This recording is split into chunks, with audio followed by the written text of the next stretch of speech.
오늘 우리가 누가복음 9장 10절에서 17절 말씀을 같이 낭독했습니다. 이 말씀은 보통 교회에서 오병이어의 기적이다라고 하는 그와 같은 그 제목으로 불리는 그와 같은 말씀입니다.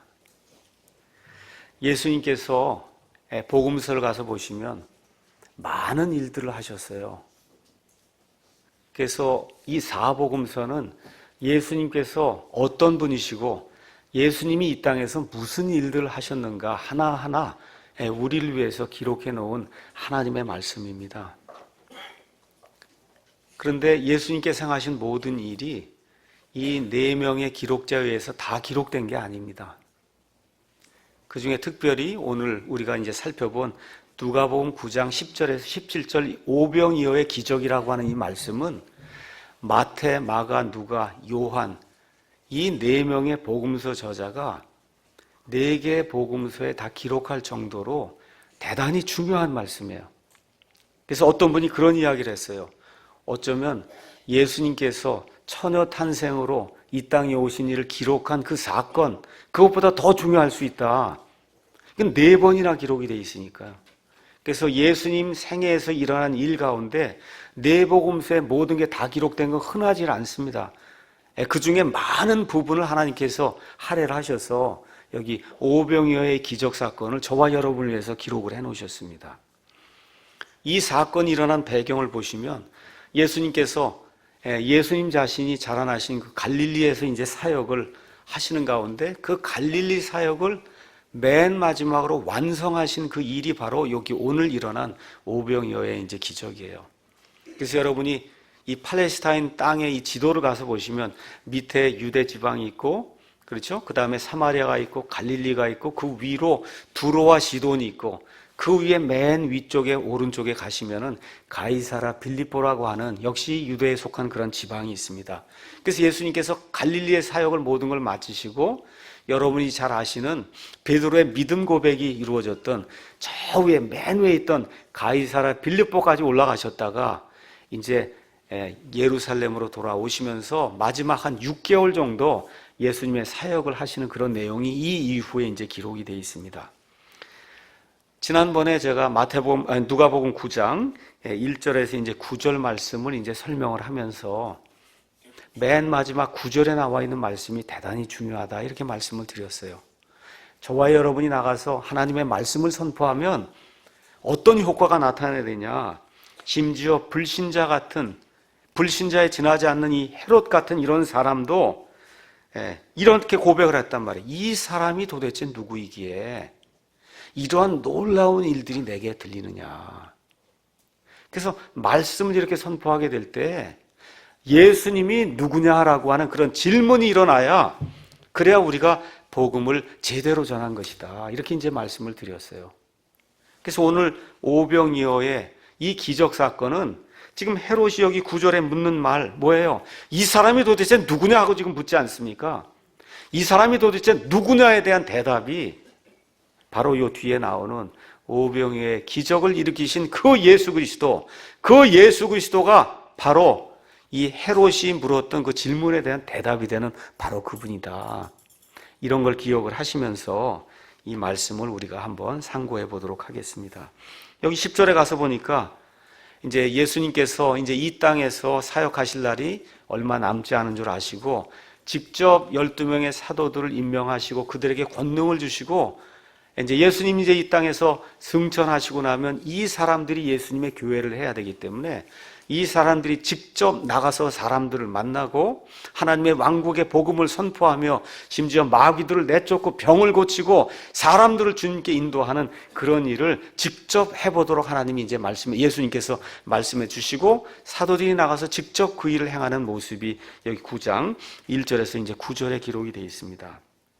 자, 이제 이 일이 끝난 이후에 10절 가서 보니까 사도들이 돌아와 자기들이 행한 모든 것을 그분께 아뢰매 그분께서 그들을 데리고 은밀히 벳세다라는 도시에 속한 외딴 곳으로 가시니라 이렇게 기록이 되어 있습니다. 가서 보니까 여기 벳세다가 나오는데 벳세다는 여러분 지도 이제 나중에 가서 보시면 저 위에 요르단강이 흐릅니다. 요르단강이 흐르면서 이쪽에 갈릴리 호수가 이제 만들어져요. 그 요르단강과 갈릴리 호수가 만나는 바로 요 꼭대기 여기 북쪽에서 바로 요르단강 오른쪽에 있는 부분이 벳세다예요. 그래서 벳세다는 강을 끼고 왼쪽 오른쪽을 다 벳세다라고 불렀습니다. 그래서 오늘 이야기하는 벳세다는 오른쪽에 있는, 그래서 그 강의 왼쪽에 보면 가버나움이라고 하는 예수님께서 많은 기적들을 행하셨던 그런 가버나움이라는 도시가 있고, 거기서 한 13km 이렇게 떨어진 곳, 그쪽에 벳세다라고 하는데, 벳세다라는 도시에서 일어난 게 아니라 벳세다라고 하는 도시에 속한 외딴 지역에서 일어난 일이 오늘 이 안에 이제 기록이 되어 있습니다. 자, 제자들이 나가서 얼마 동안 하나님의 왕국의 복음을 전하고 사역을 했는지 나와 있지 않습니다. 다만 어느 정도 일을 했기 때문에 너무 이제 피곤하다 이렇게 생각을 하시고, 우리 예수님께서 이제 너희가 좀 휴식을 취할 때가 됐구나 이렇게 하시고는 이 제자들을 데리고 외딴 곳으로 가시는 그런 내용이 이 안에 기록이 되어 있습니다. 그러니까 복음 사역을 하다가 사람이기 때문에 휴식을 취해야 될 때도 있다는 거예요. 그래서 이런 것도 저와 여러분이 보셔야 돼요. 그냥 내리 달리는 게 아니라 달리다가 휴식을 취해야 될 때도 있구나. 성경이 지금 그렇게 이제 보여주고 있습니다. 특별히 목사도 일을 하는 가운데 자기 몸을 혹사시키는 건 좋은데 쓸데없이 죽을 때까지 그렇게 혹사시킬 필요는 없는 거예요. 쉬었다가 다시 해야 그래 하나님의 일을 할 수 있는 거지. 끝까지 해야 되겠다. 여기 가서 보니까 그런 건 아닌 것 같아요. 우리 예수님도 휴식을 허락하시는구나. 이런 것도 저와 여러분이 기억하시면서 건강한 육체 안에 건강한 영과 혼이 거할 수 있는 거다. 예수님 그걸 아시고 우리 제자들에게 휴식을 지금 취하라고 하시는 그런 내용이 이제 기록이 되어 있습니다. 그래서 우리 예수님은 이 제자들이 열심히 사역을 해서 이들에게 휴식을 주려고 했는데 문제가 누구에게 있냐? 사람들에게 있는 거예요. 가버나움에서 아마 배를 타고 그리고 여기 벳세다로 이제 사람들이 이제 가게 됐는데, 이 제자들과 예수님 가게 됐는데 사람들이 너무 예수님이 보고 싶은 거예요. 너무너무. 그 거리가 얼마쯤 되냐? 13km 된다 그래요. 도보로 13km니까 우리 어른 같으면 한 3시간이나 4시간을 걸어서, 그래서 예수님께로 이 사람들이 나온 거예요. 왜 나왔냐? 아무리 힘들고 휴식이 필요해도 예수님은 받아주실 거야. 그런 마음으로 온 거예요. 예수님은 제자들에게 휴식을 주기 위해서 그래도 좀 이렇게 한적한 곳을 지금 나아갔는데 사람들이 그냥 두지 않는 겁니다. 그렇죠? 이 제자들의 태도는 우리가 지금까지 열심히 일했으니 조금 좀 휴식 취하고 그러고서 나가야 되지 않겠는가 지금 하고 있는데, 지금 이 사람들은 그런 것 상관하지 않고 예수님이랑 우리를 받아주실 거다 하고 지금 나오는 그런 내용이 이 안에 기록이 되어 있습니다. 저와 여러분이 사복음서 이렇게 가서 보시면 제자들의 태도와 예수님의 태도가 많이 이렇게 비교가 되는 걸 볼 수 있어요. 예수님은 아무리 힘들고 휴식을 필요한 그런 시점에라도 사람들이 오면 예수님 받아주세요. 근데 이상하게 제자들은 오늘도 마찬가지로 좀 쉬려고 그러는데 사람들이 오면 짜증을 내요. 누가복음 18장 15절 가서 보니까 또 어떤 일이 기록이 되어 있냐? 예수님이 좀 쓰다듬어 주실 것을 바라고 아이들을 데려왔다면, 어린아이들을 데려왔어요. 그 예수님이 쓰다듬으면 얼마나 좋아요. 그러면서 축복해주면. 그랬더니 제자들이 어떻게 해요? 이거 데려왔다고 데려온 사람들을 꾸짖는 내용이 그 안에 기록이 되어 있어요. 그 예수님이 이런 아이들을 내게 오는 걸 금하지 말라. 하늘의 왕국, 하나님의 왕국이 이런 자들의 것이다 말씀하시며 이들을 다 받아들여서 아이들 하나하나 머리를 이렇게 쓰다듬어 주신 그런 내용이 그 안에 기록이 되어 있습니다. 이 말씀을 읽으면서 저도 상당히 좀 마음이 찔렸어요. 나도 죽도록 일을 하는 그런 사람의 한 사람인데 이거 하는 가운데 성도나 누가 이렇게 찾아와서 목사님하고 좀 얘기를 좀 나눠야 되겠다 하는데 문 꽝 닫고 제가 오늘 좀 피곤해서 안 되겠다 이렇게 한 적이 과거에 많이 있었습니다. 그래서 이렇게 하면 안 되겠구나. 예수님의 마음으로 힘들어도 좀 받아들여야 되겠구나. 그래서 제가 부탁드리는 거예요. 우리 성도님들도 힘들고 하셔도 외부에서 손님들이 오거나 이렇게 해서 좀 이야기도 나누고자 하고 그러면 어떻게 환영해서 받아들여야 그게 예수님의 마음이다. 여러분에게 부탁을 좀 드리겠습니다. 자, 왜 이 사람들이 예수님을 찾아왔는가? 이게 중요한 거예요. 왜 이 사람들이 13km나 애들까지 다 데리고 왔어요. 그렇죠? 애들까지 지금 다 데리고 와서 오늘 오병이어의 기적을 일으킬 때 갖고 온 그 빵이 있잖아요. 그 빵은 누가 갖고 왔어요? 한 소년이 갖고 온 거예요. 그러니까 애도 13km를 지금 걸어서 예수님이 계시다고 하니까 거기까지 온 거예요. 여기 지금 누가복음에는 그 내용이 자세히 기록되어 있지 않지만 마가복음 가서 보니까 이들의 상태를 성경이 무엇라고 얘기하냐? 이들이 목자 없는 양들 같은 그런 상태였다, 그렇게 기록하고 있어요. 목자가 없으면 양은 살 수가 없습니다. 목자가 없으면 양이 살 수가 없어요. 성경이 목자가 없는 상태로 이들이 예수님을 찾아 나섰다 하니까 이 사람들이 유대인들로 태어나서 하나님의 율법을 공부하고 그 많은 종교 지도자들이 있고 회당이 있고 성전에서 제사를 드린 그런 일을 했음에도 불구하고 그들의 영적인 갈망이 채워지질 않았던 거예요. 그래서 우리 주님께서는 마가복음 6장 34절에 이들을 불쌍히 여기시고 이들을 받아들이셨다, 이렇게 기록이 되어 있어요. 많은 목사님들이 이야기하듯이 여기 불쌍히 여겼다는 그 말, 그리스 말 그 어원이 뭐냐? 창자가 끊어지는 아픔을 가지고 맞았다는 거예요. 예수님이 이들을 딱 봤을 때 이들의 그 영적인 곤고함이 너무나 큰 것을 아시고 이 창자가 끊어질 정도의 아픔을 가지고 이들을 한 사람 한 사람 받아주셨다고 지금 성경이 그렇게 이야기하고 있습니다. 그래서 11절 가서 보니까 사람들이 그것을 알고 그분을 따라오매 그분께서 첫째 그들을 받아들이시고 영접했단 말이에요. 환영하시고 하나님의 왕국에 대하여 그들에게 말씀을 하시고 병 고침을 받아야 할 자들을 고치시더라. 이 말씀 이후에 사람들의 필요에 따라, 육적인 그 필요에 따라 배고픔을 만족시켜 주기 위해서 빵을 먹이시는 그런 내용이 지금 이 안에 기록이 되어 있는 겁니다. 첫째, 받아들이셨다는 거예요. 누구를 받아들였냐? 예수님께 오는 사람은 다 받아들인 거예요. 이 신약 성경에서 가장 좋은 단어가 뭐냐? 누구든지라는 말이에요. 하나님께서 세상을 이처럼 사랑하사 자신의 독생자를 주셨으니 이것은 누구든지, 영어로 whosoever, 누구든지 그를 믿는 자는 멸망하지 아니하고 영존하는 생명을 얻게 하려 하심이라. 예수님께 나아오려고만 하면 누구든지 예수님이 받아주신다고 성경이 우리에게 이야기를 하고 있습니다.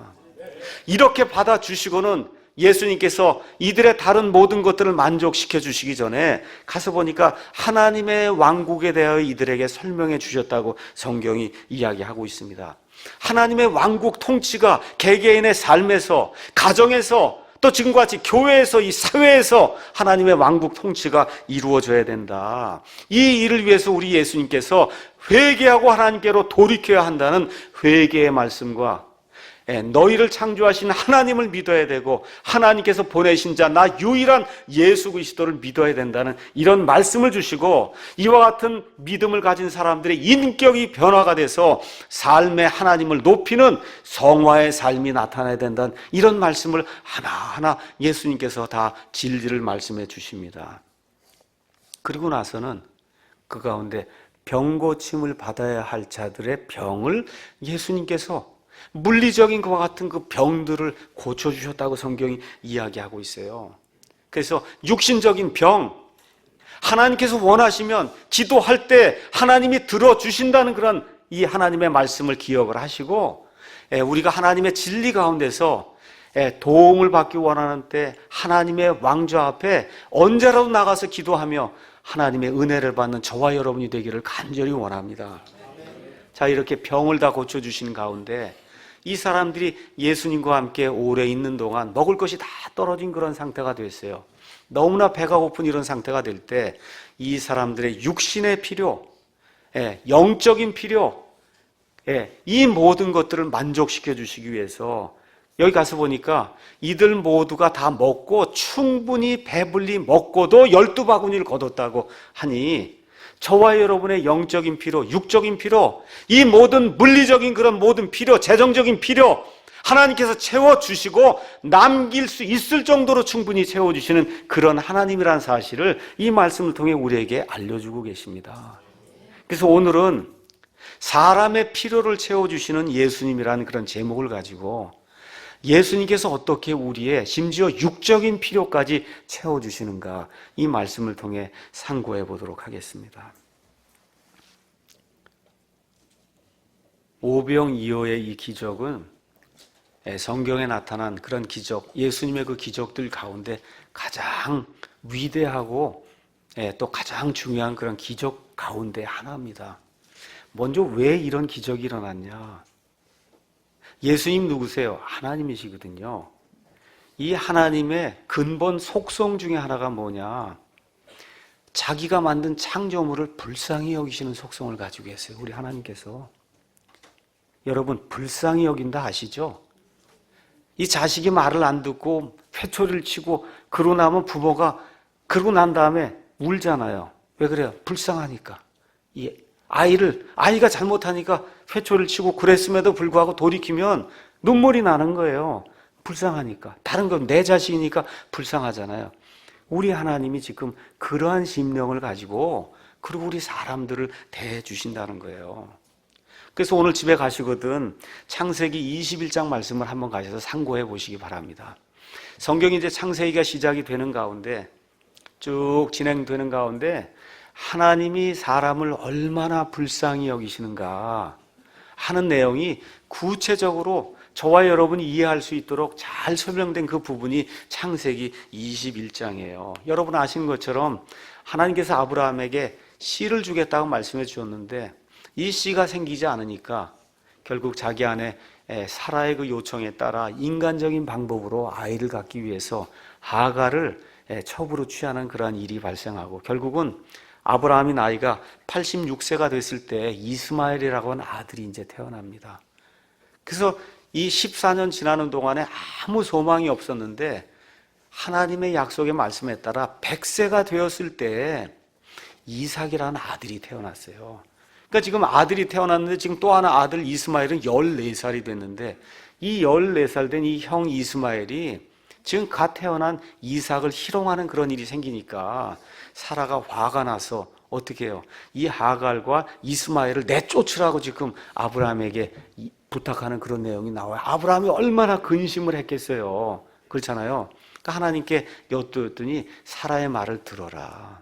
그렇게 이야기를 합니다. 어떤 분이 이번 주에 제게 좋은 가정을 이루는 이러한 그 모토 뭐 비슷한 거를 저한테 이제 보내줬더라고요. 우리 가정이 이렇게 해서 살고 있습니다. 잘 살고 있습니다. 그래서 첫째는 모든 일에서 아내 말을 들어라. 그게 첫 번째예요.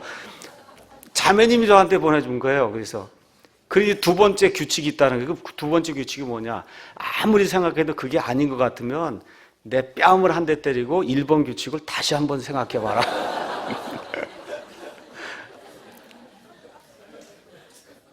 그래서 지금 아브라함이 이런 규칙에 따라 하나님께 간구하고 그랬더니 하나님 뭐래? 내 아내 말을 들으라고 지금 그렇게 얘기를 해서 그래서 아내 말대로 이 이스마엘과 하갈을 내쫓는 그런 여기 얼마나 여러분 이게 인간적으로 어려운 일이겠어요. 내쫓는 그런 일이 생겨요.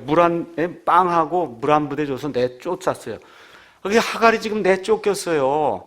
이게 뭐 광야에서 헤매는데 빵 다 먹고 물이 다 떨어지니까 하갈이 엉엉 우는 그런 대목이 그 안에 나오고 이스마엘도 뭐 결국 엄마 옆에서 울지 않았겠어요? 거기 성경 가서 보니까 하나님께서 하갈의 울음소리를 들으시고 그 아이의 음성을 들으시고 이들에게 물을 허락해 주셨다는 그런 아름다운 하나님의 그 불쌍히 여기는 그런 심정이 들어있는 그 말씀이 이 안에 나옵니다. 물론 하나님의 계획 속에서 이스마엘이 살아남아야 하기 때문에 하나님께서 긍휼을 베푸신 건 사실이지만 저와 여러분이 하나님 앞에 믿는 사람이든 믿지 않는 사람이든 다 하나님의 창조물이잖아요. 하나님이 보편적으로 베풀어 주시는 그와 같은 은혜가 있는 거예요.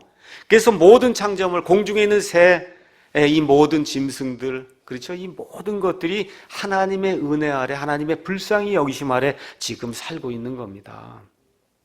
지난 몇 달 동안 텔레비전 뉴스 이렇게 가끔 보면 저기 충청도 이런데 댐이 다 마르고 해서 그냥 이 땅이 쩍쩍 갈라진 거 다 보셨죠? 여기 하나님이 불쌍히 여기시고 비를 내려주지 않으시면 어떻게 살 수가 있어요? 그렇죠? 하나님이 불쌍히 여겨주시는 그런 하나님이시다. 자, 여기 지금 예수님을 따라온 그런 사람들이 남자만 5천 명이니 우리 여자들하고 아이들까지 하면 적어도 10,000명이 넘는 그런 무리가 지금 13km를 지금 쫓아온 거예요. 걸어서. 그렇지 않습니까? 뭘 하려고 온 거예요? 하나님의 말씀을 좀 듣기를 원합니다 하고 지금 쫓아온 거예요. 이게 쫓아와서 하나님의 말씀을 듣다 보니까 너무 말씀이 좋아서 어떻게 했어? 밥 먹는 것도 지금 잊어버리고, 그리고 지금 하나님의 말씀을 듣다 보니까 어떻게 육신적인 지금 필요가 지금 생기게 된 거잖아요. 하나님께서 믿지도 않는 자들에게도 보편적인 은혜를 베풀어 주시는데, 이렇게 하나님의 말씀을 추구하는 가운데 그 말씀에 빠져서 먹는 것도 다 잊어버리다가 배고픔을 당한 이 사람들에게 어찌 하나님께서 은혜를 베풀어 주지 아니하시겠느냐, 이 내용이 이 안에 기록이 되어 있는 겁니다. 예. 그래서 저와 여러분도 하나님 앞에, 여기 지금 예수님 앞에 나와온 이 사람들 같이 하나님의 말씀으로 충분합니다. 베드로의 고백처럼 요한복음 6장 68절에 주여 영원한 생명의 말씀들이 주님께 있사온데 우리가 누구에게로 가오리까? 저와 여러분, 우리 사랑침례교회 또 킹제임스 성경을 들고 말씀을 추구하는 그런 모든 성도들이 이와 같은 고백을 하나님 앞에 드리게 될 때, 여기 이들의 육신적인 필요를 우리 하나님께서 기적을 통해서 베풀어 주신 것처럼 저와 여러분의 영적인 필요, 육적인 필요, 정신적인 모든 필요를 하나님께서 충만히 채워 주실 줄로 믿습니다. 자, 기적이 어떻게 일어났는가 한번 쭉 이렇게 살펴보겠습니다. 자세한 내용이 요한복음 6장에 기록이 되어 있어요. 예수님께서 먼저 빌립과 제자들을 시험하시기 위해서 이렇게 묻습니다. 우리가 어디서 빵을 사서 이 사람들을 먹이겠느냐? 그렇죠? 가서 보니까 14절에 있는 대로 남자만 5,000명이다. 그러니 적어도 10,000명 이상이 되는데, 그래서 이 제자들이 뭐라고 얘기해요? 이슬을 다 먹이려면 적어도 200데나리온어치의 빵이 필요합니다. 1데나리온은 건장한 남자가 하루 일당이 1데나리온이에요. 그러니까 지금식으로 얘기해서 1데나리온이 10만 원이라고 생각하면 얼마가 필요하냐? 2천만 원이 필요한 거고, 그렇죠? 5만 원이라고 생각하면 한 1,000만 원 정도, 2만 명쯤을 먹인다고 생각하시면 1,000만 원, 2천만 원어치 빵을 사야나 이 사람들 먹일 텐데 그 돈이 지금 어디가 있고 그 빵을 어디 가서 사옵니까? 지금 제자들이 그렇게 이야기하는 거예요. 그러면서 13절에 제자들이 뭐라고 얘기하는 거예요? 우리에게는 빵 5개와 물고기 2마리 외에는 더 없사오니 이것 갖고 택이나 되겠습니까? 그래서 우리가 가서 이 온 백성을 위해 2천만 원어치 음식을 하지 않고서는 할 수 없으니 결국 뭐예요? 보내야 됩니다. 지금 그 얘기하는 거예요. 그렇죠? 보내야 되지. 이건 우리가 감당할 수 없는 겁니다. 그래서 예수님 뭐라고 말씀해? 13절에 너희가 그들에게 주어 먹게 해라. 우리 교회가 주어 먹게 해야 돼요. 우리 사랑침례교회가 주어서 영이 갈급한 사람들이 먹고 배부를 수 있도록 우리가 하라고 예수님 말씀해 주시는 거예요. 다른 사람이 아니라 여기 사랑침례교회 모여있는 저와 여러분이 하나님의 말씀의 꼴을 기근을 당한 사람들에게 먹여서 그들이 배부를 수 있도록 하라고 지금 하나님께서 우리에게 말씀해 주시는 겁니다. 그때 안드레가 나타나서 여기 한 소년이 있는데 이 소년이 빵 5개, 물고기 2마리가 가지고 있어요. 근데 이게 도대체 무슨 소용이 있겠습니까? 하는 내용이 그 안에 기록이 되어 있어요. 며칠 전에, 지난주에 제가 광주에 갔는데 광주에 순천에서 오신 한 형제님이 있더라고요. 그 형제님 사업장 이름이 오병이어 농산이에요. 오병이어 농산. 오늘 아마 혹시 이 설교 들으실지 모르겠는데 이 설교하고 딱 맞는 그런 제목으로 농산물을 파시더라고요. 자, 빵 5개하고 물고기 2마리밖에 없습니다. 다시 말씀드려, 일을 해야 되는데 자원이 부족하다는 거예요. 그렇죠? 일을 지금 해야 되는데 자원이 부족하다. 어떻게 해야 돼요? 하나님께 간구하고 하나님의 은혜를 저와 여러분이 기억하고 하나님께 나아가야 되는 거예요. 이 교회 우리가 지금 평안하게 지금 예배드리고 있습니다. 이 예배당을 얻기 위해서 얼마나 많이 고생하고 어려움을 겪었는지 알 수가 없어요. 돈은 하나도 없고, 그렇죠? 사람들은 모여야 될 텐데 한 푼도 없잖아요, 교회 돈이.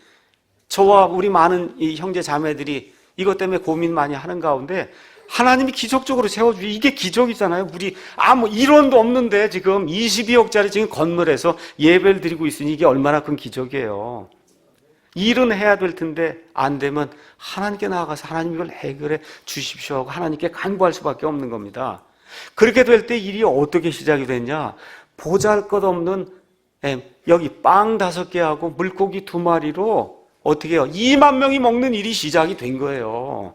시작 자체가 뭐 크고 훌륭하게 된 것이 아니고 시작 자체는 미약하고 연약하고 보잘것없었지만 거기에 하나님이 함께 하시니까 2만 명이 먹고도 충분히 남아 12바구니를 거두는 그런 아름다운 일이 일었다고 성경이 우리에게 이야기하고 있습니다.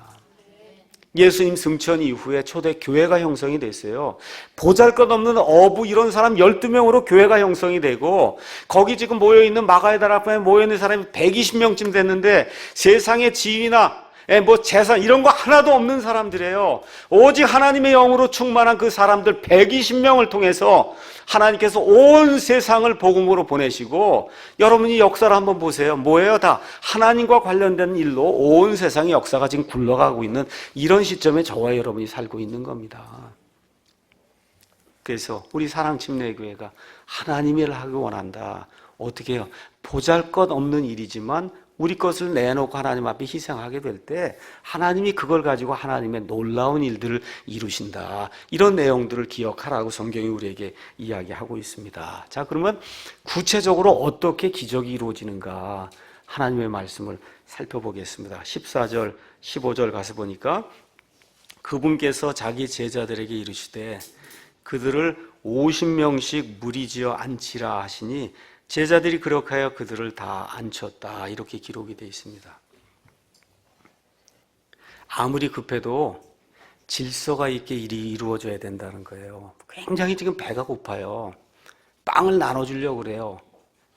근데 그냥 막 질서 없이 무질서로 돌아다니면 안 된다는 거예요. 그래서 예수님께서 먼저 빵을 나눠주시기 전에 50명씩 때를 지어 먼저 앉게 해라 해서 제자들이 앉히고 나니까 드디어 지금 기적이 일어나는 거예요. 다시 말씀드려 저와 여러분의 삶 속에 먼저 하나님의 은혜를 간구하기 전에 정돈된 삶이 있는가를 좀 살펴보셔야 된다는 거예요. 내 삶이 정돈이 돼 있는가. 아직 구원받지 못한 사람은 삶이 정돈이 안 돼 있는 거예요. 왜? 우선순위가 뭔지를 지금 모르고 지금 앉아 있는 거니까 삶을 질서 있게 정돈하셔야 돼요. 구원받지 못한 사람은 그 일을 먼저 해야 돼요. 하나님이 누구시고 내가 누구인가를 아는 게 삶을 정돈하고 질서 있게 만드는 거예요. 이 일이 있어야 구원의 역사가 일어날 수 있는 겁니다. 구원받은 사람도 질서 있게 행하셔야 돼요. 자, 구원을 받았으면 내가 하나님의 아들, 딸이 됐으면 어떻게 질서 있는 삶을 살아야 될 것인가를 생각을 하셔야 그 사람들의 간구와 그 사람들의 필요를 하나님이 만족을 시켜준다는 겁니다. 질서 있게 살아야 된다. 규모 있게 살아야 된다. 하나님의 백성답게 상식 있게 정말 누가 봐도 정말 저 사람이 섬기는 하나님은 귀중한 하나님이 이게 드러날 수 있는 그런 삶을 살려고 노력할 때 우리가 기도할 때 하나님이 도와주신다고 성경이 이야기하고 있습니다. 자, 15절 가서 보니까 제자들이 이 일을 다 하고 나니까 이제 예수님께서 하시는 일이 나옵니다. 그분께서 빵 5개와 물고기 2마리를 취하사 하늘을 우러러보시며 그것들을 축복하시고 떼어 제자들에게 주사 무리 앞에 놓게 하시니 그들이 먹고 다 배를 채우고는 2만 명이 다 배를 꽉꽉 채운 거예요. 다 배불리 먹고는 자기들의 남은 조각을 12바구니 거두었다. 이렇게 이야기하고 있어요. 가서 보니까 하늘을 우러러 뭐라고 했어요? 축복 기도를 하시고 그 빵을 떼었다. 그렇게 됐어요. 그 빵을 떼었다. 이렇게 됐어요. 그러니까 기적이 일어난 거예요. 왜 예수님께서 굳이 하늘을 우러러 보셨을까? 뭘 이야기하시는 거예요? 지금부터 일어나는 이 일은 이것은 이 땅의 사람이 하는 것이 아니고 하늘에 계신 저 하나님이 하시는 거다. 이거를 잊으면 안 된다. 미리 예수님이 말씀해 주시는 거예요. 우리 교회가 이렇게 부흥이 됐다. 이 목사나 우리가 이만큼 한 거 있겠죠. 근데 이게 먼저 나오면 하나님의 일은 흥황할 수 없다는 겁니다. 어떻게 해요? 우리가 물을 물을 주고 심기도 하고 뭐 가꾸기도 했지만 자라나게 하시는 분은 누구세요? 하나님이세요. 그거를 인정하라는 거예요. 그리고 예수님이 기도하시면서 하늘을 우러러보신 그 목적이 뭐냐? 이 모든 것이 하늘에 계시는 우리의 창조주 하나님 그 아버지에게서 온다는 그 사실을 너희가 인지를 해라. 이것이 저와 여러분의 기도의 응답을 받는 첫 번째 요소다. 이렇게 이야기하고 있는 겁니다. 두 번째, 그것은 빵을 축복을 하시고 어떻게 해요? 빵을 떼었다 그랬어요. 우리말로는 이거 어쩔 수 없이 빵을 떼었다 그랬는데 영어로는 브레이크 하신 거예요. 다시 말해, 빵이 부서지니까 기적이 일어난 거예요. 하나님의 손에 들려있는 이것이 부서지니까 온전히 남아있으면 한 알의 밀이 그냥 그대로 썩지 않고 죽지 않으면 한 알 그대로 있거니와 이것이 파에 묻혀서 죽어야 많은 열매를 맺는다는 그 말씀을 예수님께서 해주시는 거예요. 부서져야 된다는 겁니다. 한 소년이 자기가 먹을 것을 하나님 앞에 이렇게 희생물로 내놓았어요. 예수님의 손에 이게 들리니까 이게 어떻게 돼? 부서진단 말이에요. 이렇게 부서지니까 어떻게 돼요? 적어도 10,000명 이상을 먹이는 그런 놀라운 기적이 발생했다는 겁니다. 얼마 전에 누가복음 7장에서 한 여인이 옥합을 가지고 오는 그런 것을 살펴봤어요. 옥합, 알라베스터 박스라고 하는 설화석고라고 하는 아주 귀중한 통 안에 이렇게 들어있는 건한 1년치 봉급의 이 향료가 이 안에 담겨 있는 거예요. 여러분 이게 담겨 있으면 무슨 소용이 있어요? 어떻게 돼? 옥합이 깨져야, 그렇죠? 그래야 향기가 발산이 되고 옥합이 부서져야 어떻게 돼요? 예수님께 이걸 뿌려서 예수님의 영광이 되지 않습니까? 그렇잖아요.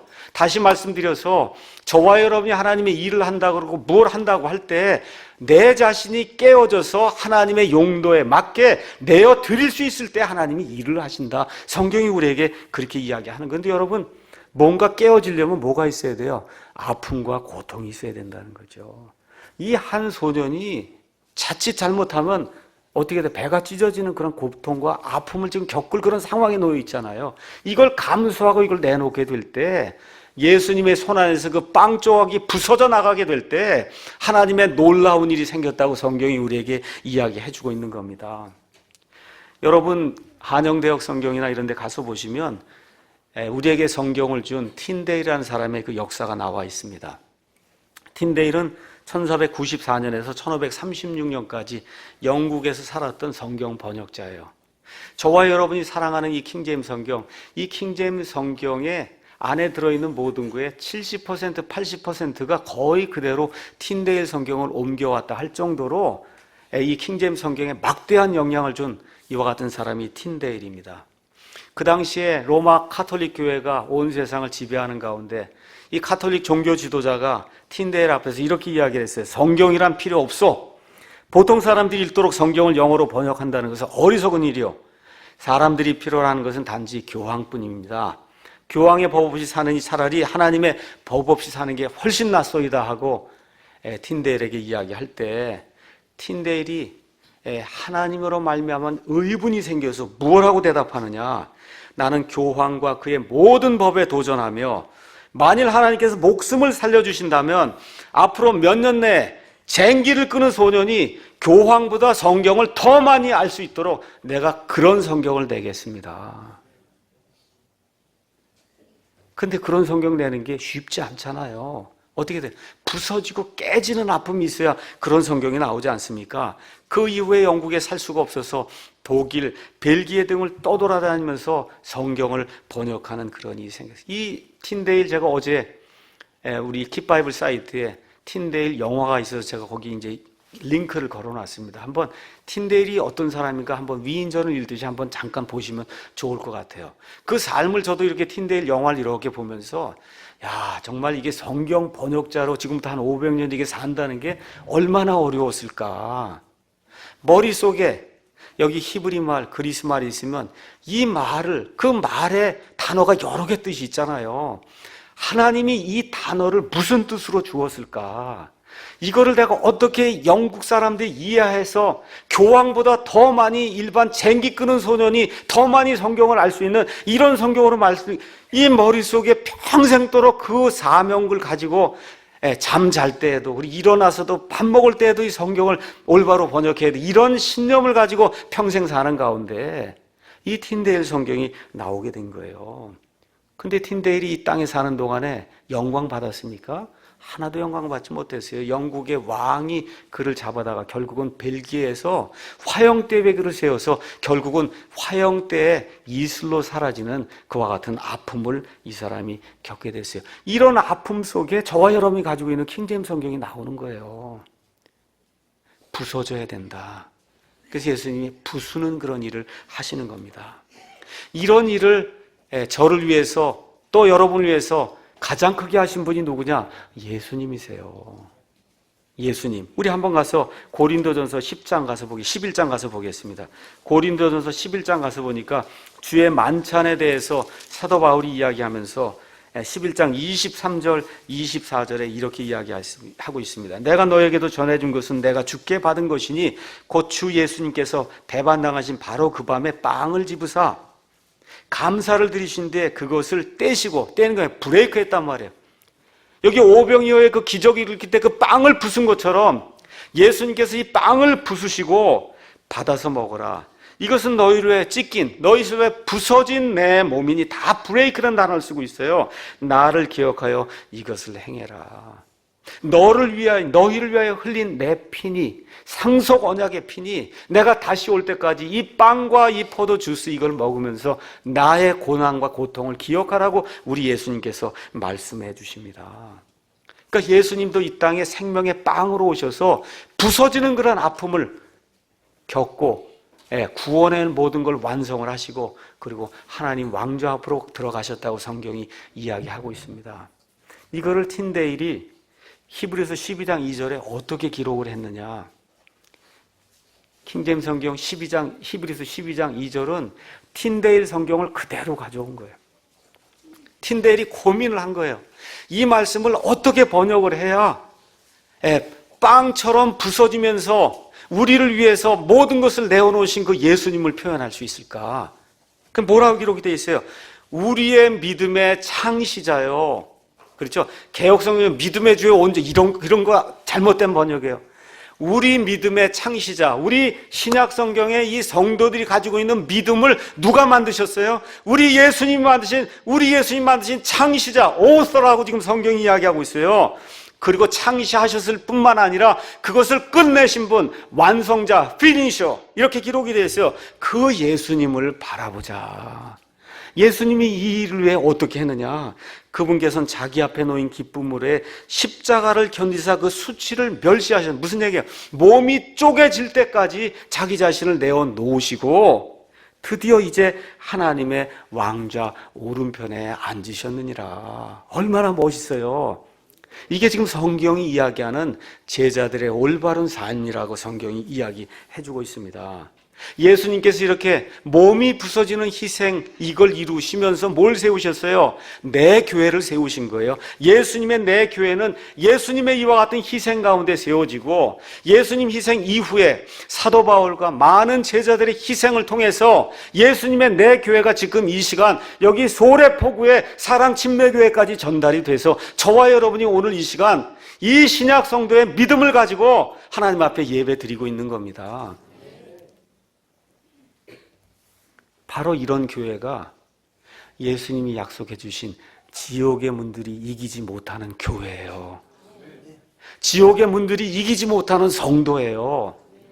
예수님께서 몸이 부서질 때까지 저와 여러분을 사랑해 주신 것처럼 예수님께서 이 오병이어의 기적을 행하시면서 빵을 부수시면서 희생이 있어야, 쪼개져야, 그래야 사람들을 살릴 수 있는 그런 일이 생긴다고 저와 여러분에게 알려주시는 겁니다.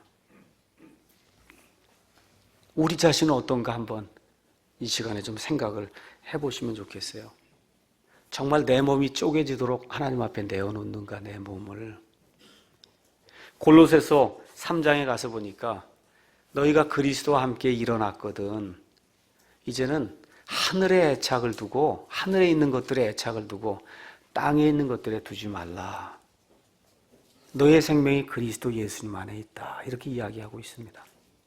그래서 오늘 아침에 내가 모든 것 주님 앞에 이렇게 내어놓고 이 희생이 있어야 사람들을 살릴 수 있구나.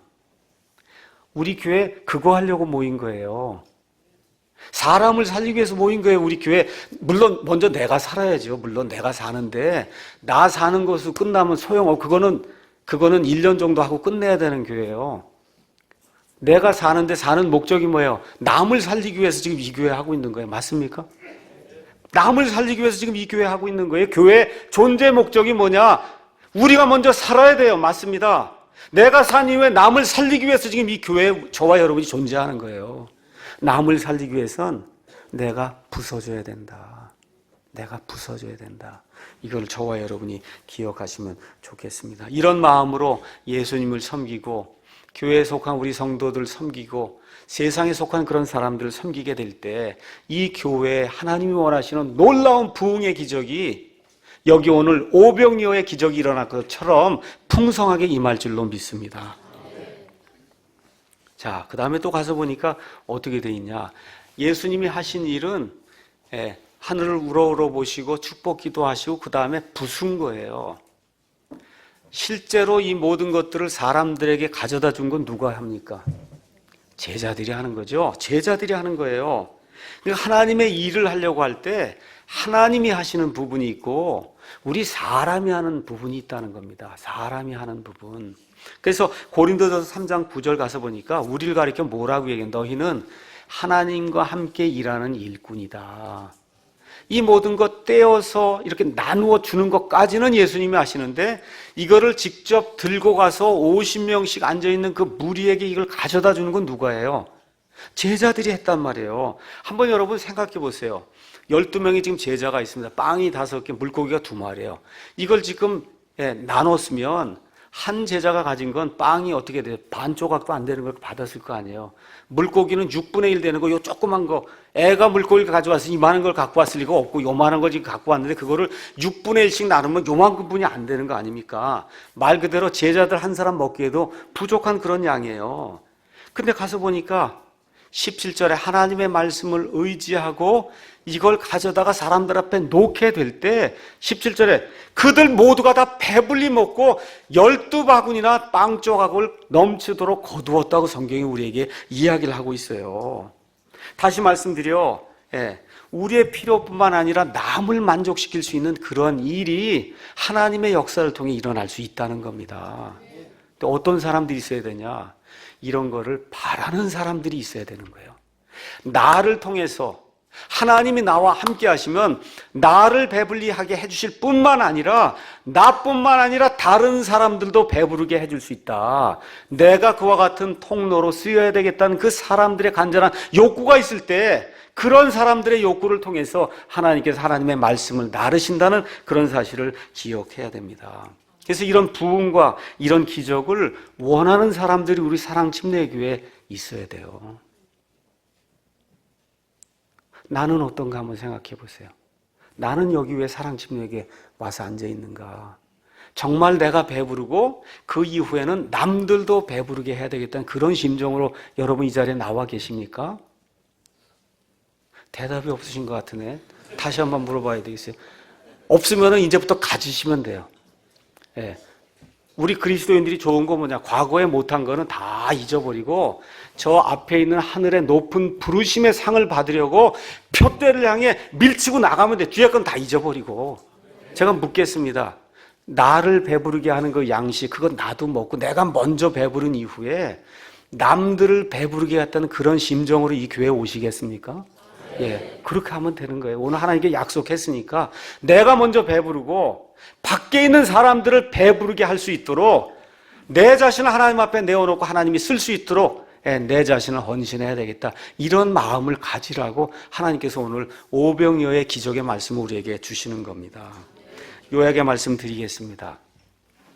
오병이어의 기적, 이것은 왜 일어나느냐?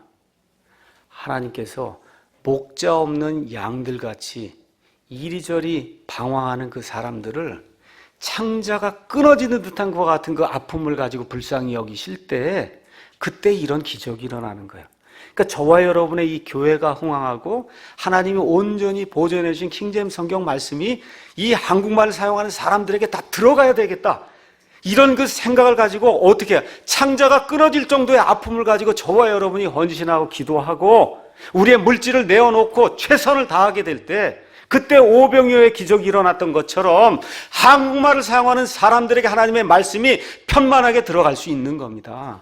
불쌍히 여기는 그런 심정을 저와 여러분이 가져야 돼요. 둘째는 또 뭘 기억해야 되냐? 문제는 기회다. 이렇게 생각하셔야 돼요. 우리 교회 하다 보면 문제가 많이 생기거든요. 이 문제가 기회구나 생각을 하시고 이 기회를 잘 이용해서 하나님께 영광을 돌려야 되겠다.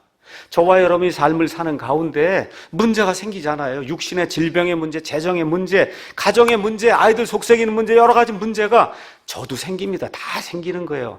이때마다 이것이 기회가 되는 그런 찬스구나 이렇게 생각을 하시고 하나님께 나아가시면 좋을 것 같습니다. 그래서 이 문제를 해결하려니까 우리의 것을 내놓고 하나님이 해주실 줄로 믿습니다 하고 하나님께 우리 자신을 내어놓으면 하나님께서 나머지를 하신다고 성경이 이야기하면서 오늘 가서 보니까 예수님께서 그들을 받아들이시고 하나님의 진리를 가르쳐 주시고 병든 자들을 고쳐주시고 맨 끝에서 모두 하세요. 육신의 피로도 예수님이 만족을 시켜주시잖아요. 그러니까 우리 예수님을 믿을 때 이 일이 그대로 이루어지는 거예요. 예수님께로 누구든지 나아가면 이 성경 말씀을 통해서 하나님의 진리를 가르쳐 주시고 그 진리 안에 쓴 다음에 병고침을 받아야 할 일이 있으면 하나님께 기도해서 병고침을 받고 육신의 피로가 있으면 하나님께 기도해서 육신의 피로를 채울 수 있는 저와 여러분이 되기를 예수님의 이름으로 간절히 축원합니다. 기도하겠습니다.